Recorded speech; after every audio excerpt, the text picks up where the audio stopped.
Perfect. Okay, we are live now. Yep. Awesome. And I see 35 participants.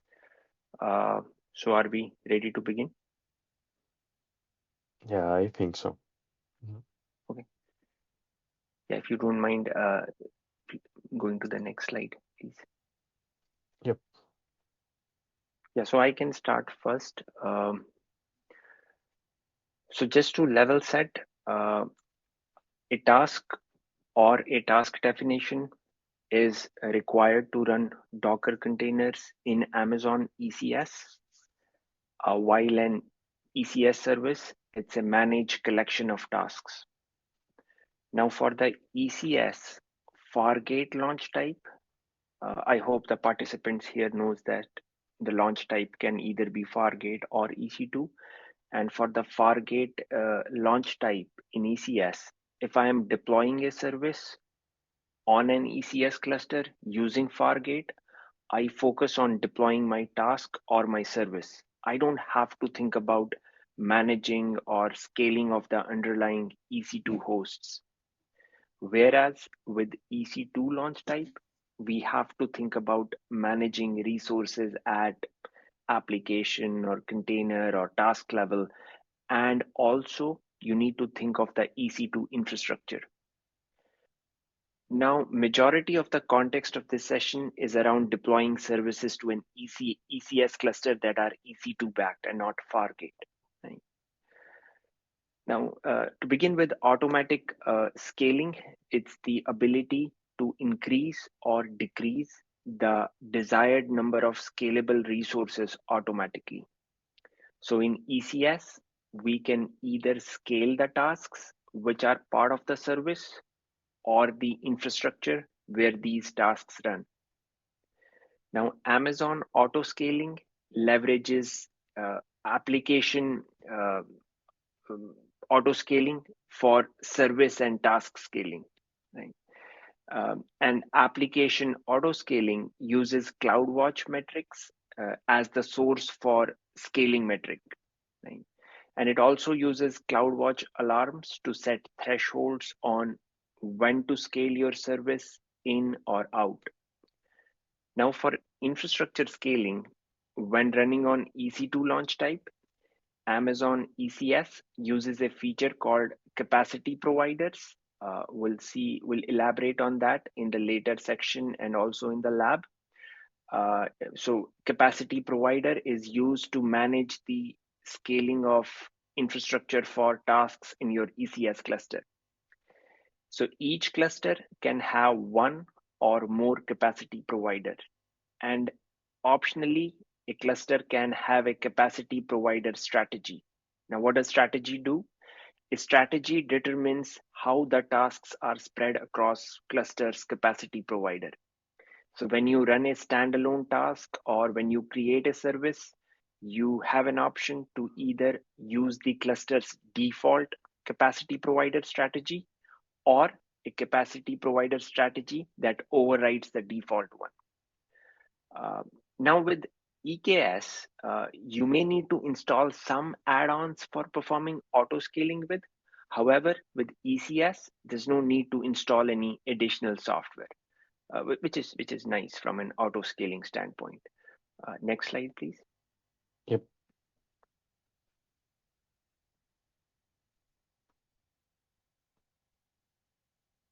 All right. Now let's begin with service scaling. So for service scaling, first step is to identify what resources your application container needs in order to function. And there is different dimension that these resources might go on. The resources can be your CPU, it can be memory, it can be storage bandwidth, networking, or even GPU for some machine learning workloads. And an application may require certain amount of each resource in order to function properly. Now, once you identify these application resources, following step is to figure out how much of these resources are needed to define this, what we called as a performance envelope, within which you would expect your application to function optimally. And the goal of this performance envelope is to actually define the constraints for the container, right? Now, how would you come up with these numbers? You would perform load testing using some tool to figure out the right performance envelope. Right? Now, Amazon ECS publishes CloudWatch metrics with your service's average CPU and memory usage. And you can use CloudWatch to gather these metrics like how much CPU or memory an application might need at given point. In addition, with ECS, you can enable container insights, which provides networking and disk IO type metrics. Now you can use these metrics to scale out your service. That is, you can add more tasks to deal with high demand at peak time, and to scale in your service. That is, you will run fewer tasks to reduce cost during periods of low utilization.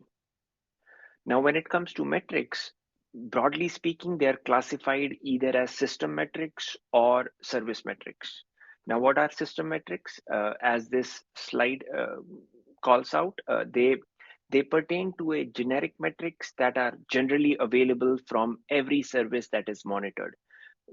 Example could be CPU and memory usage by the container and nodes. Whereas service metrics, the first one was system metric, whereas service metric are explicitly defined in application code and exported. So example could be number of HTTP 500s, and they could happen owing to, let's say, unavailability of a downstream service, or a number of HTTP requests per second, right? So those are some typical examples of service metrics. So service metrics, they're also, sometimes we call them custom metrics as well. And usually we use service metrics as an input to perform horizontal pod autoscaling. And at some point, I'm sure someone will cover horizontal pod autoscaling. So yeah, let's move on to the next one. Next slide. Now, as discussed a moment ago, for service scaling, ECS leverages application autoscaling. And application autoscaling, it's a web service for scaling your AWS service beyond EC2. Right? So for EC2, we normally use autoscaling groups. Right? Now, ECS service autoscaling, it supports the three types of automatic scaling as listed out here in this slide, starting with target tracking scaling policy, wherein you can increase or scale up or decrease or scale down the number of tasks that your service runs based on a target value for a specific metrics. Similar to how your thermostat functions or thermostat maintains the temperature of your home. So from your standpoint, you select the temperature and thermostat would do the rest, right? So it's target tracking, it's recommended approach for most use cases, right? So let's say you specify CPU utilization at 75%. Then application autoscaling would ensure that CPU utilization would stay around 75%. Right? Now, next scaling policy is step scaling, wherein you can increase or decrease the number of tasks that your service runs on based on a set of scaling adjustments, which we call as step adjustments. And that varies based on the size of the alarm breach. For example, let's say if my CPU utilization is 75%, I would add 2 tasks. But then if I receive an alarm at CPU 80%, I would add 10 more tasks, right? So you see these step adjustments, it's not linear. And then the final type is scheduled scaling, wherein you can increase or decrease the number of tasks that your service runs on based on date and time. It's applicable for predictable traffic workloads, like for services which are solely used certain times of the day, like business hours, as an example, 9 to 5 types services. So I don't see any questions in the chat, so I'll keep on going. Let's go to the next one. So next, we'll see this architecture wherein I'm depicting an ECS service and with two tasks. So Amazon ECS would publish system metrics like CPU, memory utilization to CloudWatch. Now, based on these CloudWatch metrics, and sorry, I think there is a animation to it, so you may want to do next. Yeah, so there will be some CloudWatch. So on the based on this CloudWatch metrics, the CloudWatch alarm would get triggered, which would invoke the auto-scaling policy, and it would calculate the scaling adjustments based on the metrics. Right. Next slide, please. And as part of auto scaling, whenever a certain policy is reached, say CPU or memory threshold or request count, application auto scaling would kick in, and it would scale the number of tasks accordingly by communicating with ECS. So application auto scaling will scale up the number of tasks, and those tasks will get auto registered with the, let's say, load balancer. So in our case, the scale up, oh, sorry, go back. In our case, the scale up happened earlier. Earlier this ECS cluster was operating with 2 tasks, and now, as you can see, there are 4 tasks. So it's like a loop. So ECS would gather system metrics from the service and send those metrics over to CloudWatch, and CloudWatch will see that the utilization has gone down owing to more tasks being added to the service, and this process continues, right? And these alarms, they are created for both scale out as well as scale in, right? So you can both increase or decrease the number of tasks. In our case, like I said, this was an example where we were increasing the number of tasks. So I see there is a question on the chat from Udit. Can we see? I was waiting for a time for ask you. So Udit is asking if it's possible to measure container level metrics using container insights.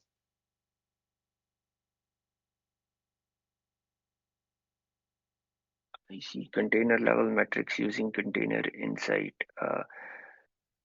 Yes. So it's at the application level. So yes, you should be able to.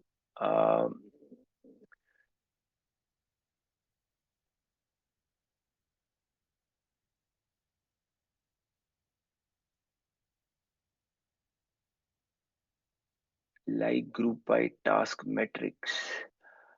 That's something I need to check on. I think I should be able to respond back on that. I'll do some research. I'll have to look at the documentation. I'll get back to you either on the chat or so. Yeah.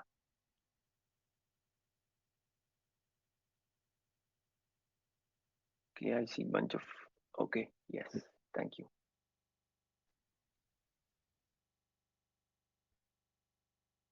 So there is another question, or maybe there are few more questions. Hemant, does CloudWatch alarm watches CPU utilization of EC2 instance in which all tasks all running, or individual task metrics?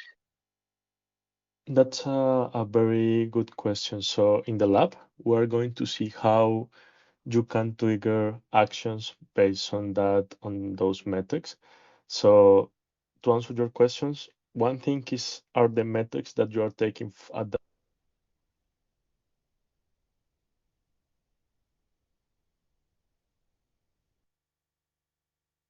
Oh, I think his signal dropped. taking from the host Okay. Yeah. infrastructure. So you can take metrics of both of them. And in the lab, we're going to see how you can trigger actions based on those metrics using CloudWatch. I don't know if that answered your question. Actually, we lost your voice. Can you repeat your answer? Yes. So the question that I want to see in the chat, the question that they are doing is, Hemant. can we, yeah, hello, do you hear me? Yes, we can. Mhm. Okay. So what I was saying basically is that in the lab, we are going to be able to see how metrics are flowed from the cluster as well as the tags, and how we can trigger actions to create an auto-scaling situation. So basically, it's possible to flow these metrics through CloudWatch and trigger actions in the same way that we do it for, like, in the regular use case for auto-scaling group. But it depends on which resource are you willing to scale, right? So basically what we are seeing with the PUs are how applications that are deployed on top of the infrastructure could be scaled. So that's a very interesting approach. And as I said, we're going to see it within the lab in a moment, how we can create scaling actions based on this. And an important point there to wrap up with the question that was done before related to these custom metrics is the key point is that when you launch your application, like a Docker container, you can have metrics that are, you know, system metrics, like based on the container environment that the application is running. So that's one of the points that Piyush was mentioning. But on top of that, it's also feasible to create this kind of metrics and float it to CloudWatch. Related to specifically to container insights, I have used it before, not in an ECS cluster, rather in EKS cluster to float the metrics, but never tried the.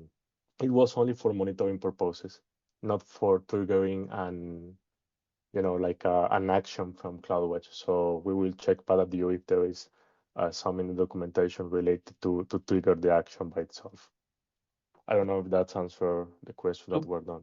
yeah, just follow-up question on that. So, if I understood correctly, so for application auto scaling, it does watches the cloud watch, but it watches the task level matrices, and the capacity provider also do the cloud watch metrics, but it watches the EC2 level metrics. Is that correct?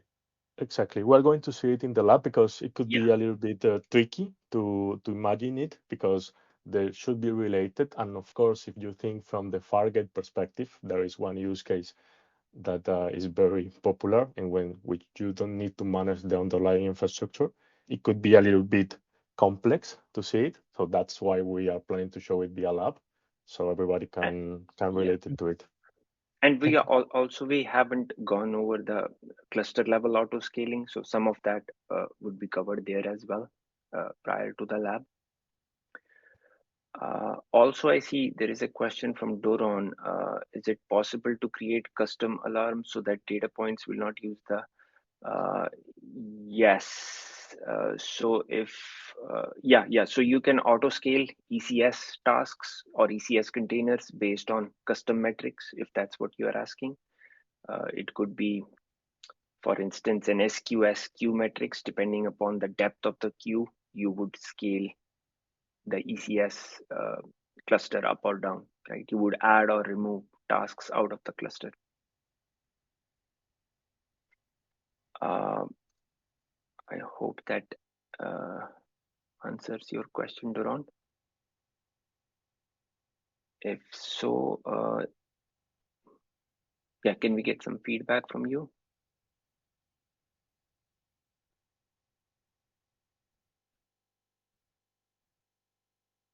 Okay, sure. So there is another question. Are there tools to test the service auto scaling when running a Docker container in ECS on Fargate, like a stress test tool? Perhaps Yes, this is cap. there are tools for doing that because all depends on which scaling action you want to try.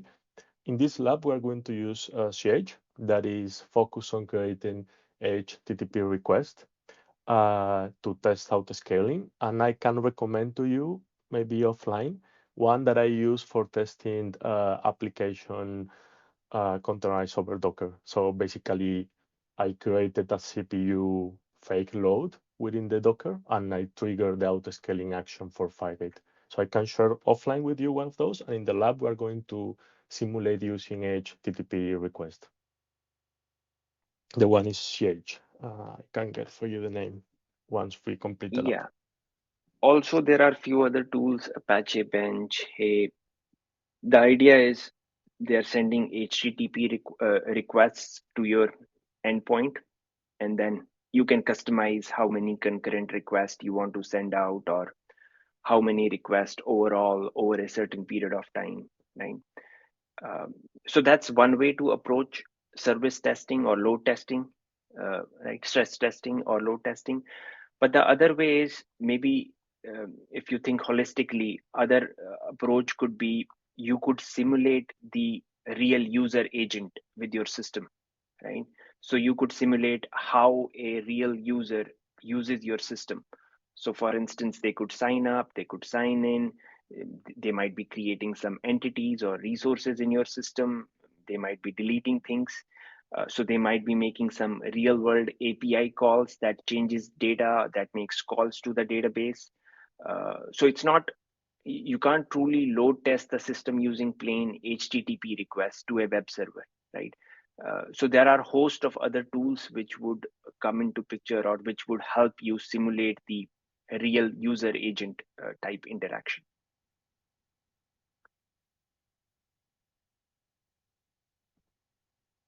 Okay, I hope we covered all the questions. I know all of a sudden we got several questions, but let me scroll up.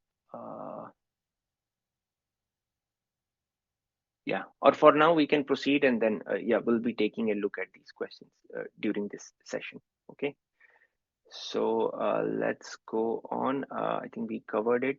We covered this workflow. So let's move on to the next slide, please. Yep.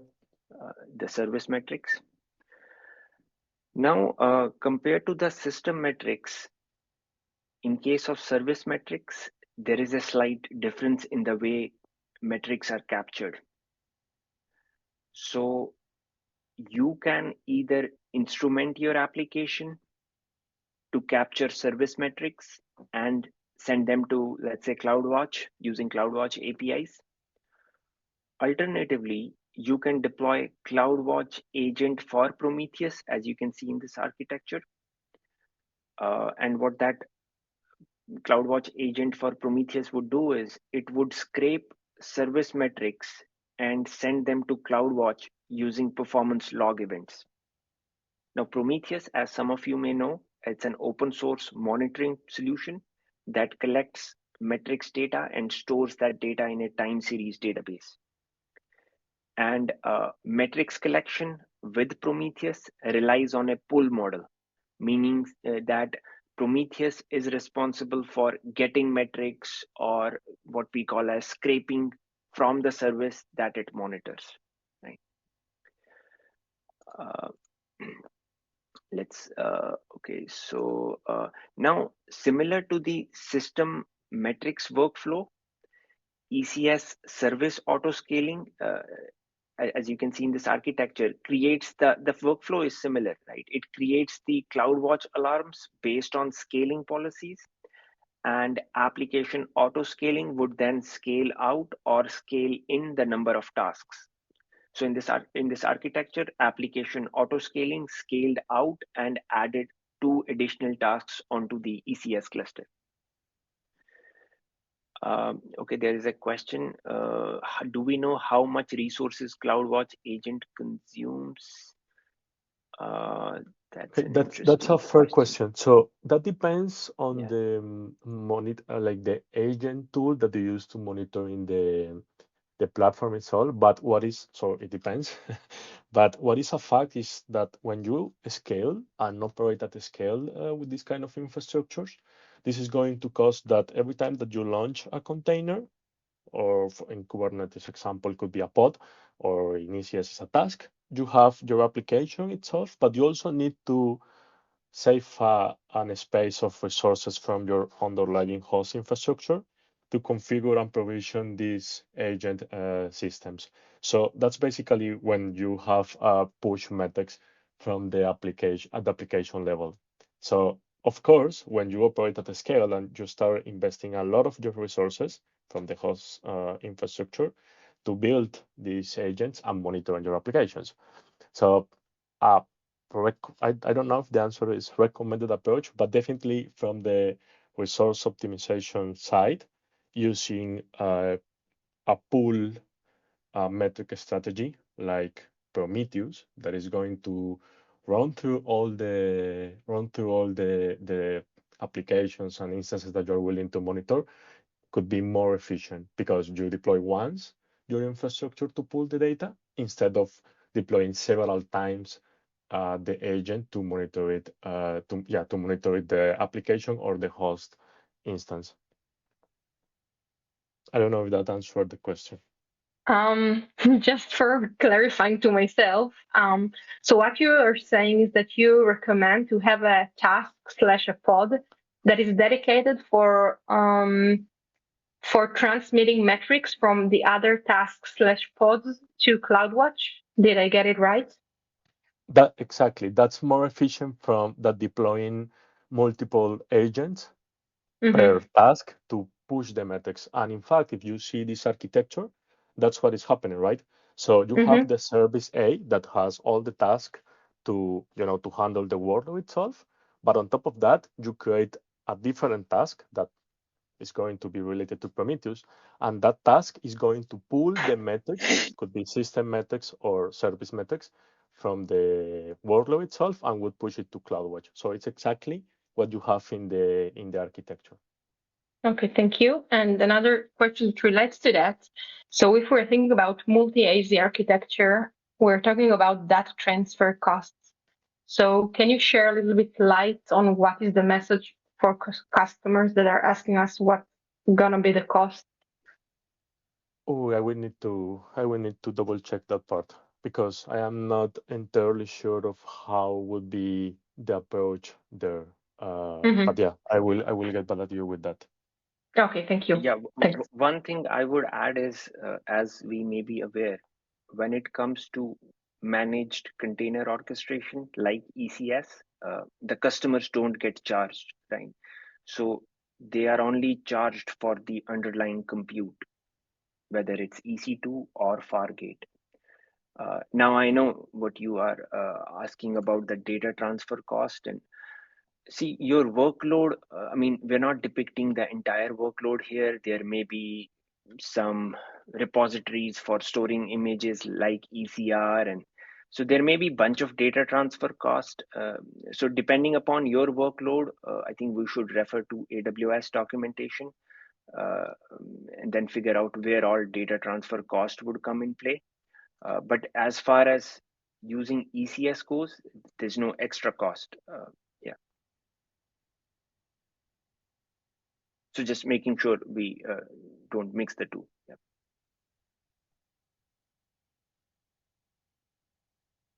Does that help answer your question? I don't. I know we don't have the cost numbers in front of us, but I'm sure. Yeah. Okay. Yeah. But it will be, yeah, depending upon how much is the data transfer, and whether it's inbound, outbound, and all that stuff. All those things would come into picture. Yeah. Uh, Yep. Sorry. So I did one of this analysis and I had a customer. They'll be charged for CloudWatch logs, put event log, and they'll be charged for put metrics like those custom metrics. In your CloudWatch pricing page, you'll get those two APIs and their costs. Should help you. Sure. Yeah, Okay, that's a so good point. okay, perfect. Thanks Okay. for sharing Now, that. sure. Yes. Thank you, Udit. Now to summarize the service auto scaling. It's applicable for both Fargate as well as EC2 launch type, as it is at the application level. And we need a way to capture the metrics. Metrics, as we saw, they are either classified as system metrics, which ECS collects, or service metrics, which we can gather either by CloudWatch or CloudWatch agent for Prometheus. And once we have gathered these metrics, we have to set the scaling policy, which dictates when to scale out or scale in. And that would create a CloudWatch alarm, which in turn invokes the application autoscaling service. So the application autoscaling works in conjunction with ECS control plane to scale up or down your application. I hope this workflow is clear. Before we move on, anyone has any questions? And we'll be watching the chat. If not, we can move on to the cluster autoscaling next. Do you want to take that, Emil? Yep, I am on this one. So to wrap up a little bit, we have on the discussion is scaling actions through the application. That is something that we cover for Piyush, with Piyush. And also we can trigger scaling actions on the underlying infrastructure that we are using to provision the different containers. So before we start with the capacity provider and cluster autoscaling by itself, I would like to wrap up that in general, we have two types of capacity providers because we have one for Fargate, ECS with launch type with Fargate, and cluster autoscaling for the capacity provider related to EC2 launch type. So we're going to, in the lab also, we're going to see both of them. But the cool thing about this is that just in the same scenario with an autoscaling group, you can manage dynamic scaling actions to the underlying infrastructure that is hosting the containers. So for CAS or cluster autoscaling, it relies on capacity provider. So we just did a brief introduction about it. So basically, it's a capacity provider is a one-on-one link or association with the auto scaling group that is handling the scaling action for the host infrastructure. So in a nutshell, is basically a capacity provider defines the cluster capacity of ECS to scale up and down the infrastructure depending on how you are using the resources. So that in a nutshell, and key points that I have seen in my experience are very valuable working with the ECS is that you can have an optional default capacity provider strategy. And of course, this is going to determine how you should, from the architectural perspective, scale in and scale out. So what typically is going to happen in real life itself is that you are not going to scale your host infrastructure because it's going to scale by itself. It's going to scale because something is going to happen within the application that is serving the workload itself, and this is going to trigger the scaling action in the underlying infrastructure. And as Piyush mentioned, we also have capacity provider strategies that this is basically how we can spread the task across the auto scaling group.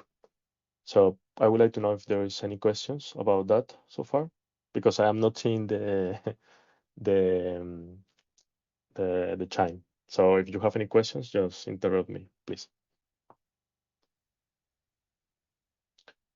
So we start from the ECS cluster, and we have Yeah, capacity Emil, provider. Yep. sorry to interrupt. There is a question.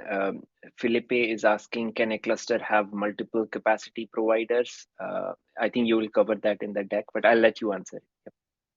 Yeah, it's possible to have multiple capacity providers, but the mapping is one-on-one to an auto-scaling group. So a capacity provider can trigger only an action over one group or one auto-scaling group. But I yeah, see. it is So possible. Yeah, he's inquiring about not the capacity provider, but the capacity provider strategy. So can a cluster have multiple strategies? Sorry, So I think so. His question is: can an EC2 cluster, no, sorry, ECS cluster, be tied to multiple capacity provider strategies? hello, do you Yes, hear me? yes, we can. Hello, Yeah. Can you hear us?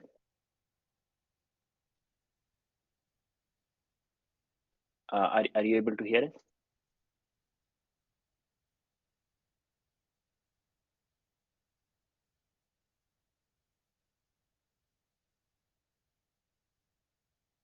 Yeah, can you hear us? hello. Now I hear you. Yeah, it's well, in fact, it's possible, and we are going to see it in the lab. But because remember that you have a default capacity provider strategy at the beginning, and you can, on top of that, create or associate more capacity provider strategies.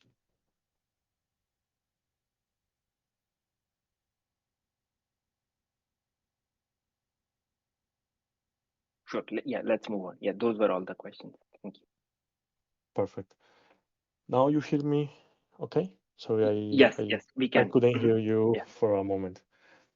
Okay. Okay, so key important takeaways for scaling actions is also termination protection. So I first say as a feature that it was introduced to avoid the fact that you can terminate uh, instances that hold task on top of it. So that's why you need to create your capacity provider strategy to be sure that it's possible to that you have entire control of how your infrastructure is going to scale in and scale out. So one cool thing is that you have one cluster and you may have multiple capacity providers, each of them related to an auto-scaling group.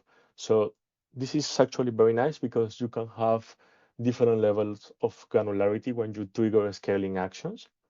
So what I have seen in my experience using ECS is that from time to time, it's easier to manage one type of underlying infrastructure. So one type of auto-scaling group, and you work on it, and you are more granular on that.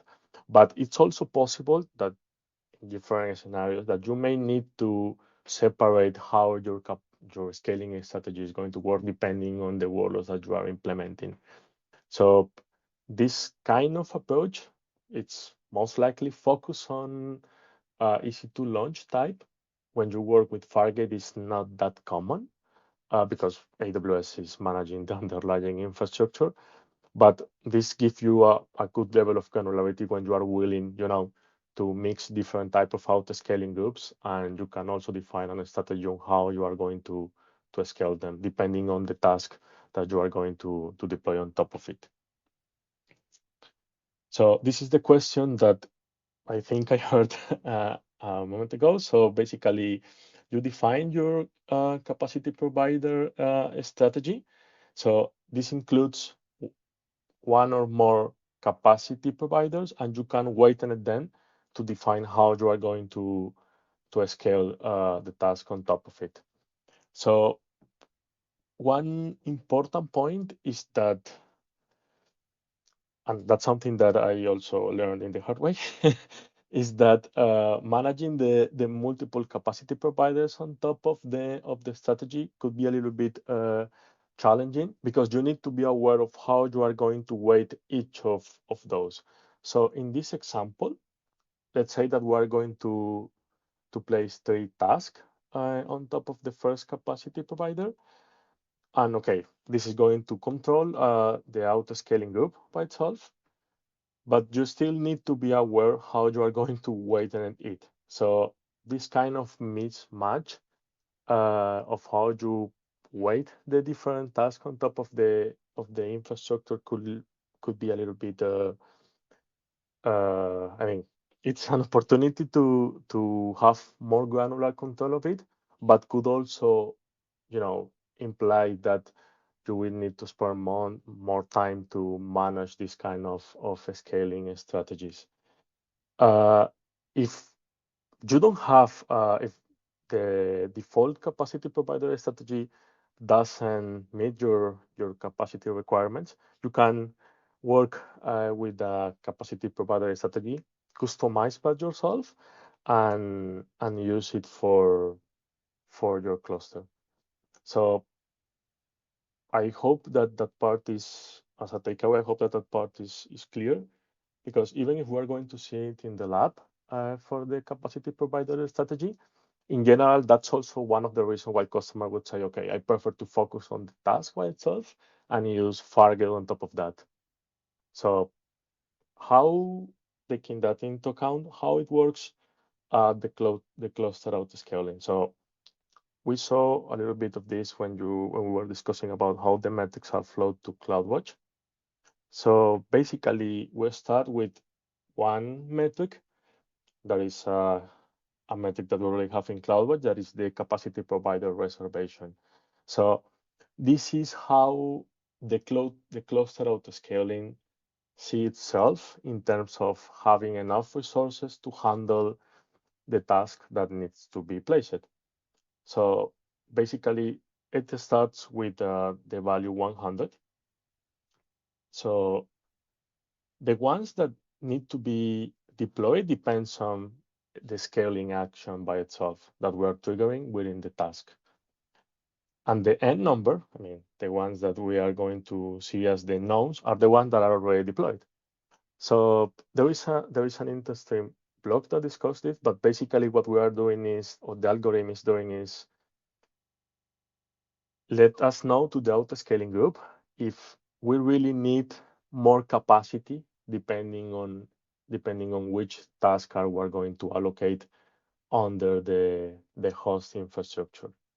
So this entirely focus on the resource requirements that could be CPU, memory of the task that we are going to deploy on top of the infrastructure. And of course, this is going to happen when they are in provisioning state. That is when the cluster itself receives the indication of the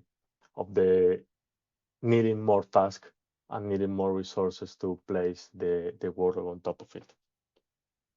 I don't know if there is any questions about that point. So I see a question in the chat. Felipe is asking, he's validating his understanding whether each service can use only one capacity strategy. He's asking, is that correct? Okay, so the important point is understand that the service is at the application level. So you are going to trigger scaling actions of the cluster based on the placement of these resources. So the capacity provider strategy happens at the instance level. The application itself is not aware Yeah. of it being part of an underlying infrastructure. So what you can trigger with the application itself is what we just saw with Piyush, that are scaling actions at the application level based on service metrics or custom metrics. But that's basically the application saying, I need more tasks to handle the demand of my service. But that's happened at the application level.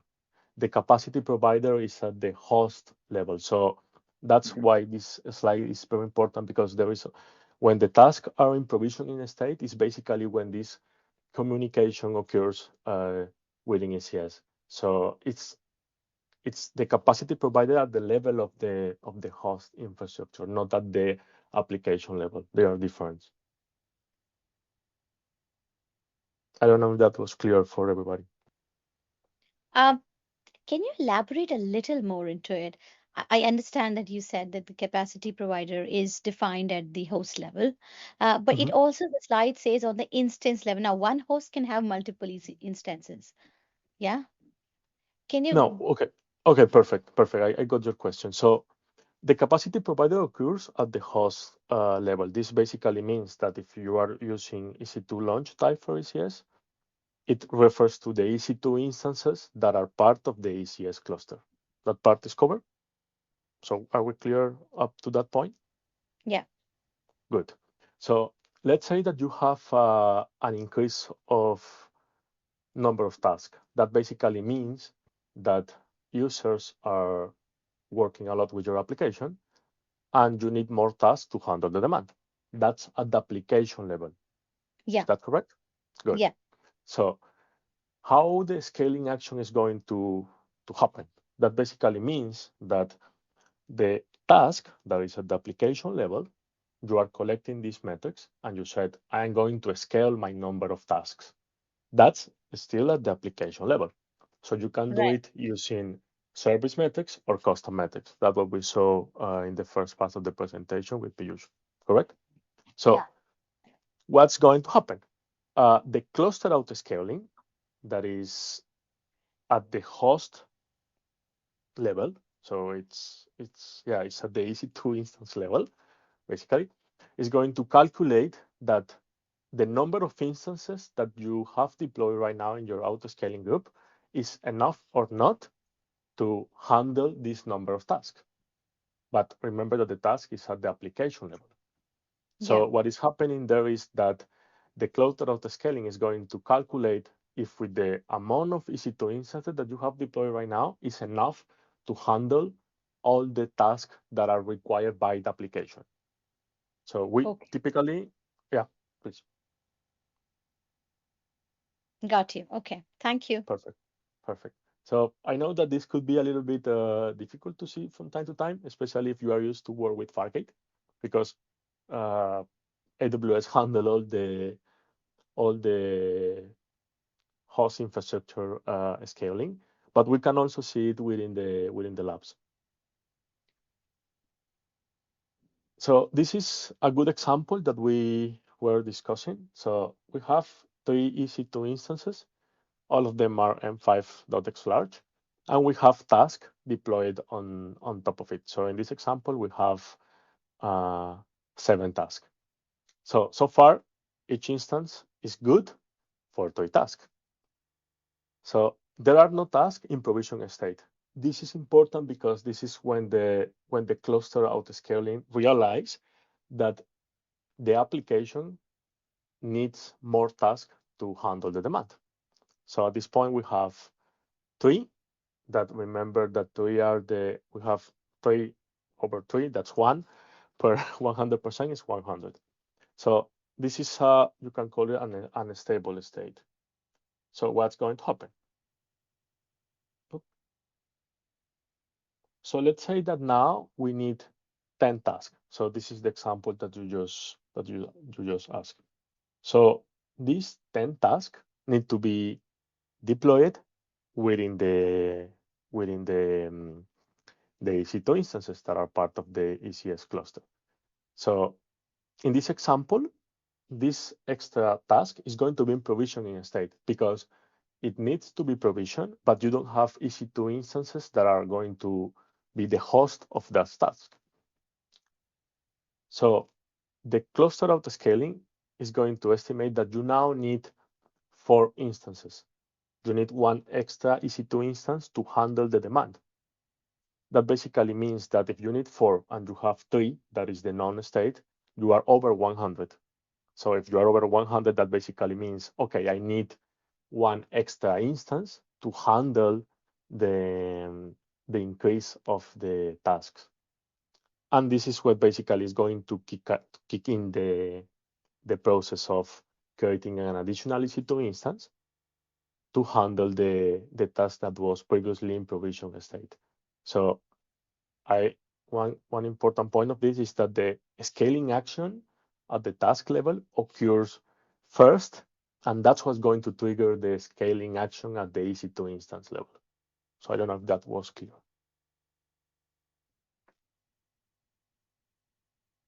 Or if there is any questions. Okay. So this is how the scale out work when I need more resources. And here is when I mentioned that managed termination protection is important and should be enabled because Now the burst of traffic passed, and we don't need so many tasks to handle the demand that we have now. So this basically means, okay, now we have 4 tasks, and the cool thing that I find about this feature is that you have initially 3 EC2 instances, and one of these instances is not holding any task anymore. So basically, I need to scale in my auto-scaling group so we can adjust and, of course, not be overspending resources. So now, what you can do with this feature of enable protection is basically that you are not going to randomly get rid of an EC2 instance that could potentially be the host for one of the tasks. So you do it in a safe way. And what is happening at the cluster auto scaling level is that now the capacity provider reservation is in 66.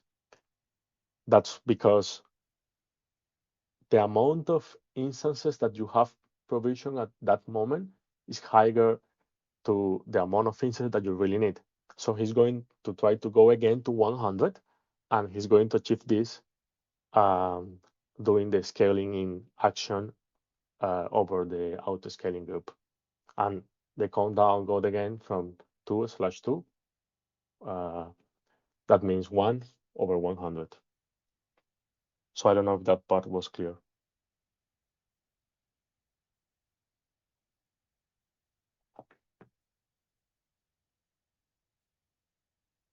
Okay. So Piyush, I don't know if you want to add something more before we go into No, the I lab. think, yeah, I think it was great demonstration. And these visuals really helped because I know it's a lot of concepts. So getting to see these visuals really helped. I hope it's the same with our audience as well. I don't see any questions, but if there are any questions, feel free to chime in. Uh, yeah, feel free to speak up or post them on the chat. Perfect.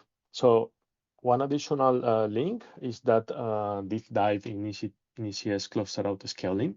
So this article go through what I just explained to you, and you can check it offline because it's actually very, very, very handy. Now let's go to the lab. So I don't know if you are aware of Workshop Studio, Can but you just post basically, that link in the Slack channel, please? yeah, yeah, of course. So I will do it in a moment for sharing with you before Yeah, I can do when it. I finish the lab. I can do it. Perfect, perfect. So I will go directly to the Workshop Studio. So first of all, can you give me a +1 in the chat if you are familiar with the Workshop Studio?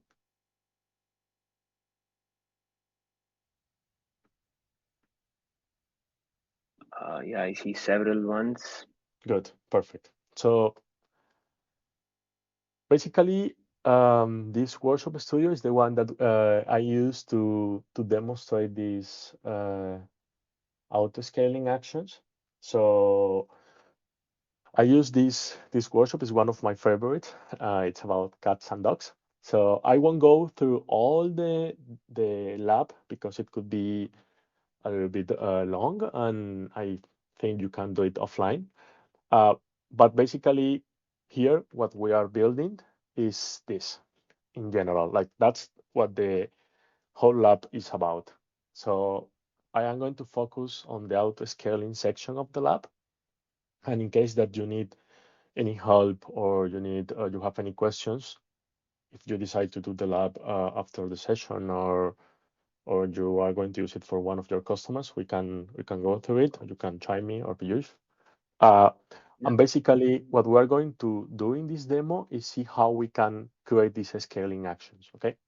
So for this, I already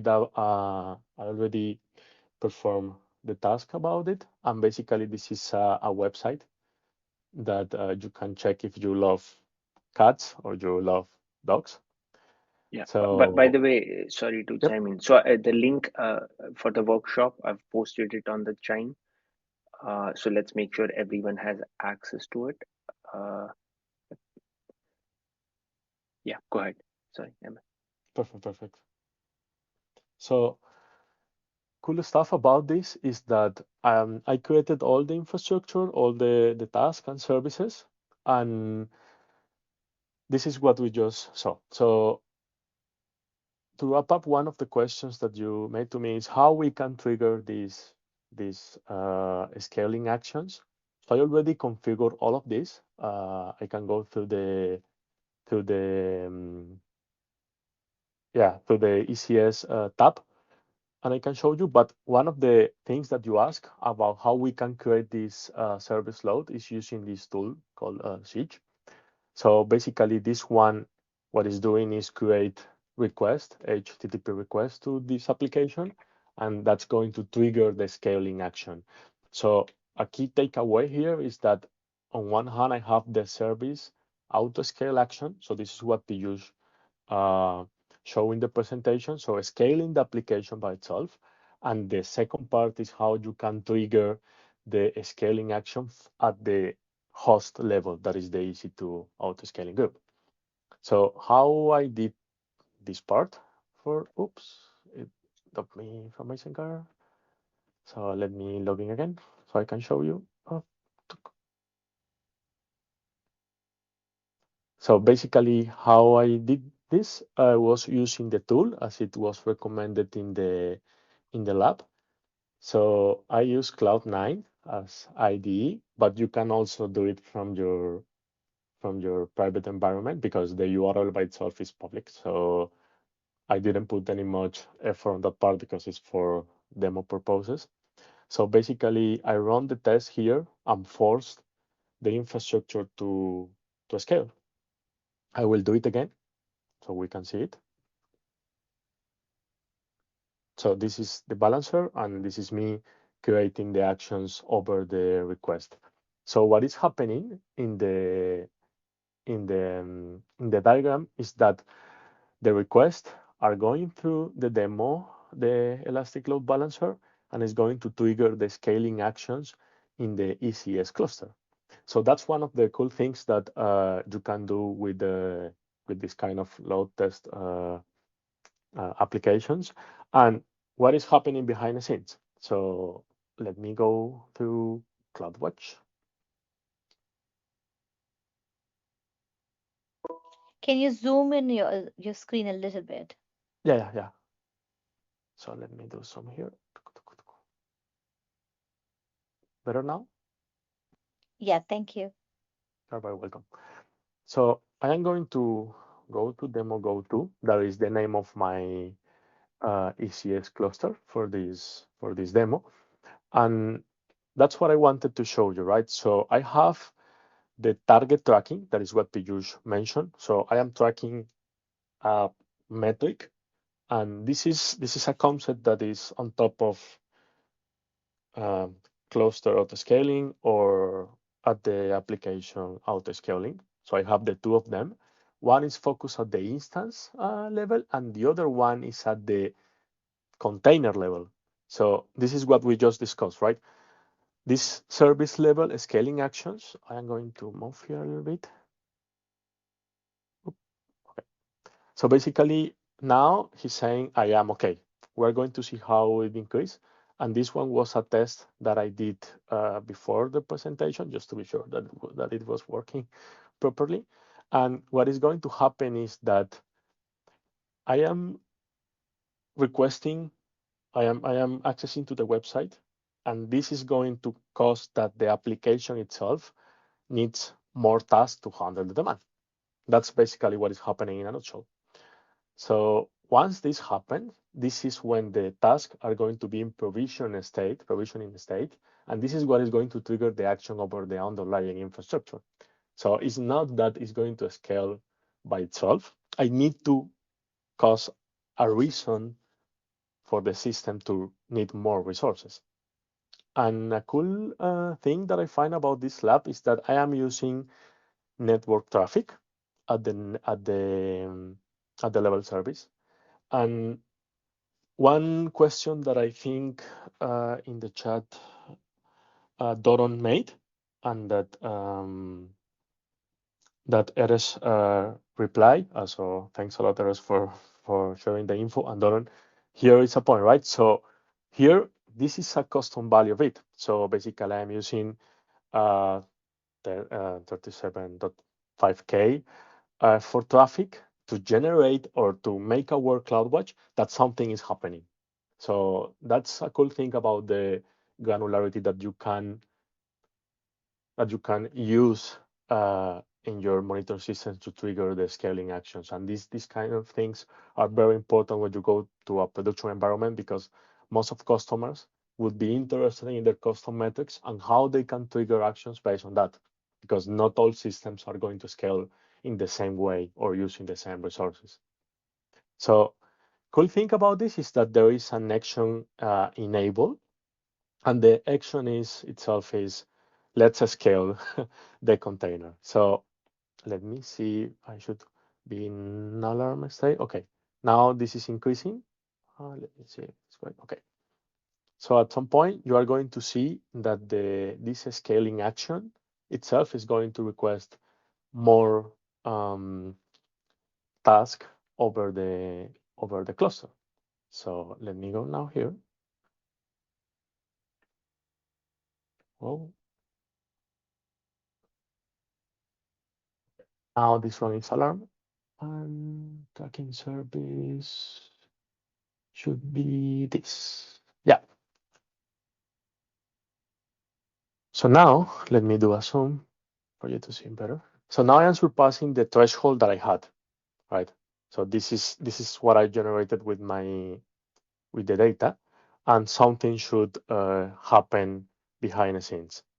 So now I will need to increase the amount of resources to handle the demand. So I will go to ECS.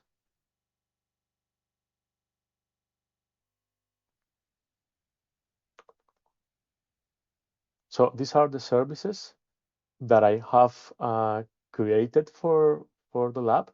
So one is the web service that is on top of everything, and these are the two services behind it. One is dogs, and the other one is cats. Cool thing about this is that, for example, dogs, if is using Fargate, because we're not using the typically auto-scaling action here. So that's what I wanted to show you. But if I go directly to the web app, I have the auto-scaling action here. So see that I cost so much effort on the platform itself that he's expected to work with a minimum of 2 tasks, right? And a maximum of 8. Due to the me causing the load test over the platform, now I am on 8. That is the maximum target of auto-scaling groups. So at this point, he's not able to scale more at the level of the task. Remember that this is a service. And of course, this is going to trigger that at the cluster level. So if I check the EC2 instances, now I have 4 to handle the demand. So this is basically what is happening over it. And here I have the capacity providers. So check here that my minimum size should be 2. So in a steady state, I should be able to handle all the demand with 2. And the max is 4. And of course, it's in 4 because I force the system to be like that. And now if I stop this here, we can see in a while. And let me update this. Oops. We can see in a while that the demand of resources is going to decrease because I don't need more resources to handle the load test. So I don't know if there is any questions so far about that point. And something other cool here. Good. Yeah, it's alarm. So I don't know if you have any questions about this point so far.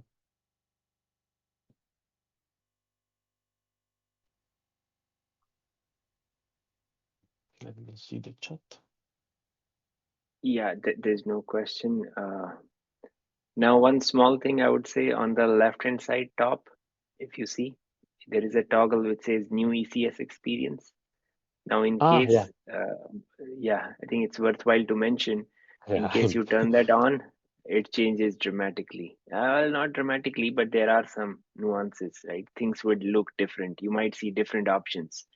So, and it may not match the workshop studio instructions. Um, so, yeah. So if you're not comfortable with the new experience, just continue using the old experience. Yeah, I see questions. So Luis' question is actually very interesting. So of course you can bring it to the I mean the minimum amount of task and EC2 instances that you configure in the group. But I mean I have tried to do that like in some test environments. But when you go to definitely to a customer itself, it's always to take the service, to have the service available. So of course, if you have server infrastructure deployed there, you're going to need some time to cost the schedule. And that point about the, um, the being in zero, it's described in the blog that we share with you because it's an special case there. So basically, my approach would be for production environments, of course, keep always infrastructure running to handle the demand. And in dev environment, well, if you are not using it, well, that could be also an option, but I wouldn't do it. I will try always to keep some infrastructure running on it. But yeah, definitely, it's an special case that is handling in the block about having zero EC2 instances. But yeah, it makes total sense from the cost perspective. Yeah, Uh, one more thing I would add is with Fargate, I mean, there's no point. Uh, I mean, bringing it down to zero, right? Because you're only paying for the resources you're using. So Fargate pricing is calculated based on the vCPU and the memory resources, right? So there's no real value in moving it down to zero. Yeah, yeah, like the chat says, with Fargate it's easy. Yep. Target is easy. Like that's definitely a point. But I really like from people like us that are trying to learn and work a lot on containers. These concepts are also very interesting when you approach it from Kubernetes perspective. So even if this is like the AWS way of doing it, when you go to EKS, for example, it's also, I mean, it's not exactly the same, but this concept of scaling at the level of the application and scaling at the level of the host infrastructure, you still keep it, right? And it's one interesting point to approach. I think I missed one question from Michael, could be? Okay, Michael, that's a very fair, very good question. So what Michael is saying, like, okay, this was at the task level, the task schedule itself, how the cluster will react if more EC2 instances are needed. So one key takeaway from me and from using this session is everything is going to start at the task level. Like the cluster is not going to scale by itself. Oh, I need more EC2 instances at the auto-scaling group level without the requests logically coming from the task placement. So that's the reason why the task going to provision state is very important. But Michael, let me go again I will go to this one because it's easier to see. And here in the cluster. So this is at the instance level. So basically, remember that this cluster, it was designed to work with a minimum of two um, instances, and now we have four. So what it should happen is that after the scaling, it should happen now that the scale in action should occur. And now once the tasks are not required anymore, the cluster itself, the cluster of the scaling, the CAS, is going to calculate that now you have more than what you actually need as per the task deployed, and is going to do the scale in action. But a key point here is that it's 4 because we trigger the load test over the web service. So that's why it's in 4, because we trigger it using the Siege app. I don't know if that part was clear for everyone.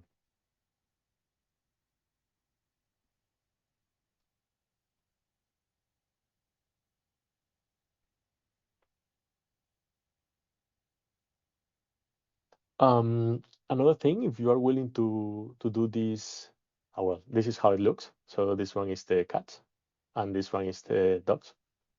So not related to the use case by itself, but this is how it looks, the lab. And about the environment, because okay, Michael, so instance working automatically based on exactly. So exactly that's what is happening, right? So to to connect the dots, I created here a request over the service because I am pointing to the load balancer, and the service itself, it has tasks at the task level that are going to handle this demand. So as you could see here, most of them are all part of the web definition, the task definition for the web service. So this is what is happening about the M value. So it starts with 2 and as N, because before the scaling action happens, you have 2 there, basically because nothing is happening. So once you trigger the scaling action at the application level, you are going to place a lot of tasks under the infrastructure. This basically means that if I have a lot of tasks on top of it, they are going to be in provision state. And when they are going through the provisioning state, that's when the cluster of the scaling said, oh, M is not 2 anymore. It's going to be, I don't know, 4, 5, 8. In this example, it's 4. So basically 4 over 2 is 2.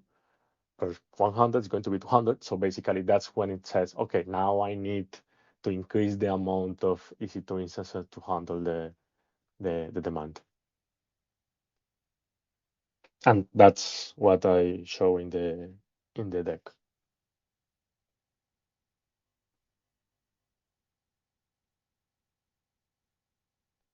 I don't know, Michael, see that part was clear, and also for the rest of the team, because that's basically what the demo was about, right?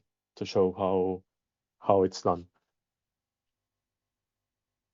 Another thing that I have done before related to this kind of setup is that you can also potentially, as Piyush mentioned, since you have service metrics and also system metrics for each of the applications, this one I have done it before.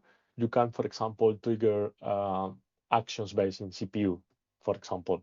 So the key point there is that depends on the application, and that's when the conversation between system metrics move to service metrics slash custom metrics, because most of customers that they know their applications, they probably have uh, the pain point for trigger the scaling action. So that's like the gray zone between which metric are you going to use. Because in this example, since I created the scaling action or triggered the scaling action based on network traffic, not CPU, not memory, not nothing related to the system, rather that network traffic, it's very easy to see how it's going to scale. But one key point, it depends on how you are willing to perform the load testing over the platform by itself. Mm, about this lab itself, as you could see, I did it with Piyush using our Isengard account. So we went through the Isengard account, create there is a cloud formation template that you could potentially use, and it's going to trigger the networking layer as well as the Cloud9 environment for triggering the actions. And you can easily reproduce this scenario in your own environments, and should be perfectly fine. And it's very handy to show it to customers too, because it's very easy to reproduce. Um, I don't know if you have any additional questions over this point.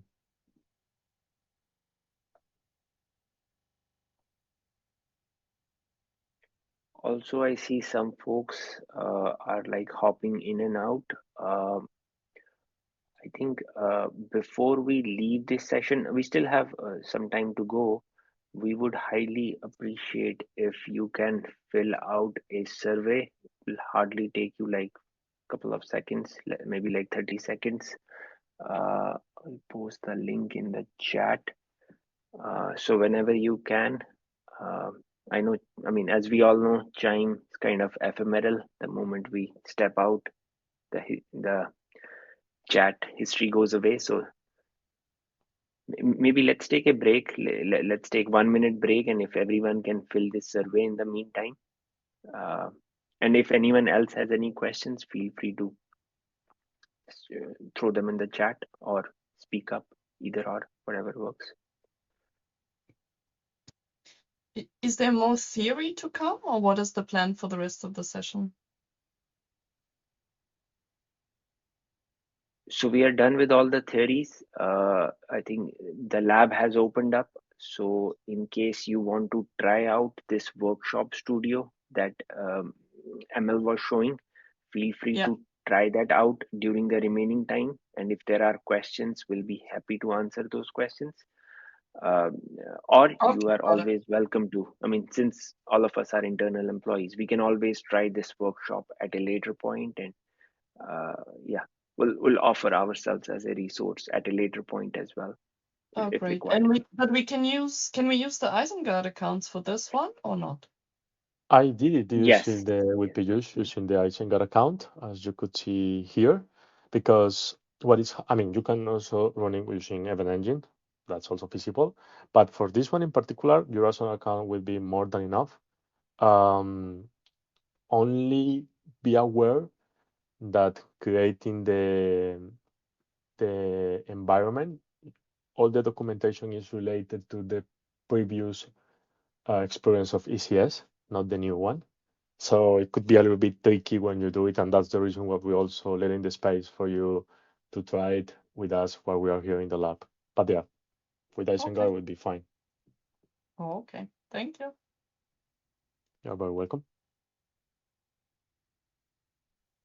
So I will stop sharing my screen so far, and if you have any questions, just let us know.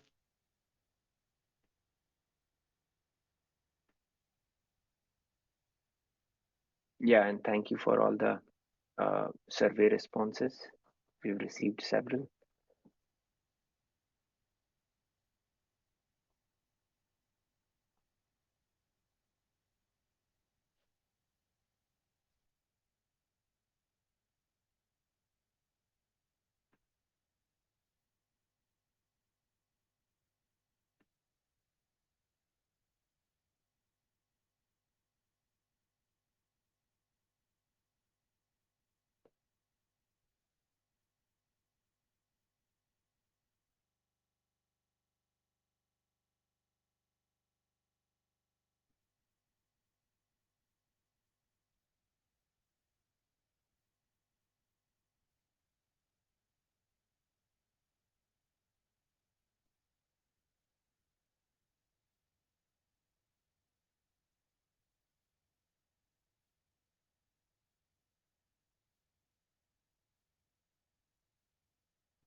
Is Okay, so you any of can't the see team that.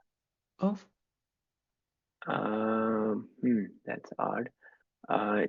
If you have another browser, do you mind? I think we received so far 12 responses, so I'm sure people are, and I see ratings as well. So is there a possibility you could try a different browser? I don't know which one you tried.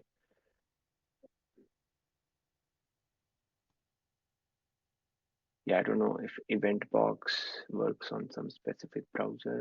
If you have Chrome or Firefox, always prefer that over Internet Explorer. It works fine for me on Chrome. Okay. Yes, it is working on Chrome. Okay, okay, all right. Looks like it's working. IE is dead. All right.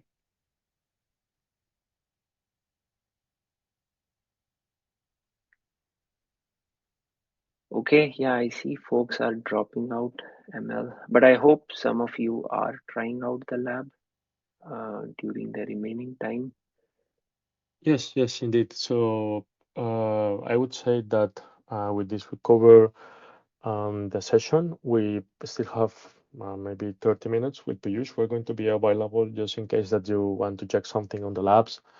And I also will keep the environment open on my side to, to just in case that you want to see something else or you're interested in seeing any CloudWatch data that could potentially help you to reproduce the environment.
So let me stop recording since no one is talking. Yep.